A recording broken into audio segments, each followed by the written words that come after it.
बिस्मिल्लाहिर्रहमानिर्रहीम। मेरा नाम डॉक्टर फुरकान मेहरबान अली अल-मदनी है। बिजनौर का रहने वाला हूँ। तकरीबन 15 दिन से मुझे टांग में दर्द था और बहुत ज़्यादा था। कोई काम नहीं कर सकता था, चल भी नहीं सकता था, व्हीलचेयर पर चलना होता था।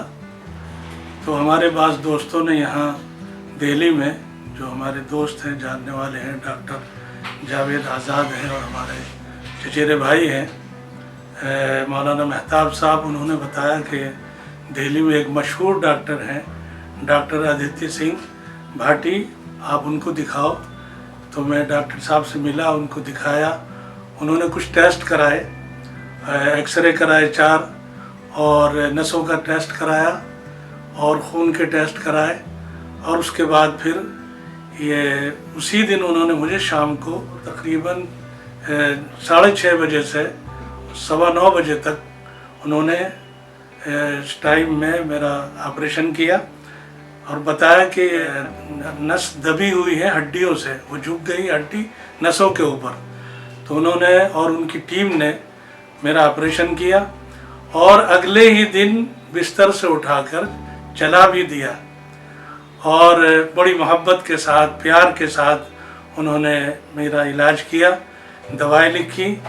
चौथे दिन मुझे घर भेज दिया और घर पर मैं अपने घर में भी चलता रहा और घर वाले देखकर बहुत खुश हुए कि इतना सख्त मर्ज़ और इतनी जल्दी ठीक हो गया। तो मैंने कहा कि पहले तो अल्लाह का फजल है और उसके बाद हमारे डॉक्टर साहब ने बड़ी मेहनत की है और बड़ी मोहब्बत के साथ ऑपरेशन किया और फिर इलाज किया है और एहतियात बताई है। और फिर आज तकरीबन 10 दिन के बाद मुझे बुलाया और टाँके भी काट दिए और टाँके भी सही निकले हैं और आइंदा के लिए 1 महीने के लिए दवा लिख दी है। मेरी दुआ है कि डॉक्टर साहब को अल्लाह ताला ज़्यादा से ज़्यादा सेहत अता फरमाए और उनकी उम्र में बरकत अता फरमाए और उनके बच्चों की उम्र में बरकत अता फरमाए। ये उनका मेरे ऊपर बहुत बड़ा एहसान था जो ज़िंदगी भर मुझसे भुलाया नहीं जाएगा। नमस्कार, मैं डॉक्टर आदित्य सिंह भाटी, न्यूरोसर्जन। मेरे पास डॉक्टर फुरकान आए थे और ये बहुत ही विद्वान जेंटलमैन हैं जो बैकएक से और रेडिएटिंग पेन था उनको पैर में और 15 दिन से वो व्हीलचेयर पे थे, बैकएक ज़्यादा था।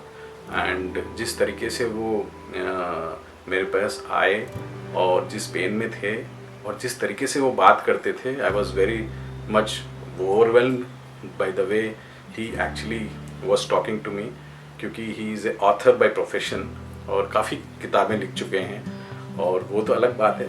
पर मैंने इनको इन्वेस्टिगेट कराया, MRI वगैरह, एक्सरेस वगैरह कराए। फिर इसके बाद में पता चला कि इनको L4 L5 में काफ़ी डिस्क प्रोलैप्स है और कैनाल स्टेनोसिस है अलॉन्ग विद L5S1 में। उनको उसी दिन शाम को हमने ऑपरेट किया और दूसरे दिन इनको चला दिए और रेडिकुलर पेन पूरा चले गया and he is moving about. और बेसिकली ये है कि जो डिस्क प्रोलैप्स होता है तो एल्डरली में और यंग पेशेंट्स में भी आ सकता है, क्योंकि यंगर में तो किसी न किसी चोट के कारण या वेट लिफ्टिंग के कारण होता है, एल्डरली में डीजनरेटिव के कारण हो सकता है या कोई चोट के कारण भी हो सकता है। तो बेसिकली इनको प्रॉपर ट्रीटमेंट देने से पेशेंट ठीक हो जाते हैं और अपने काम को वापस आ जाते हैं। Thank you.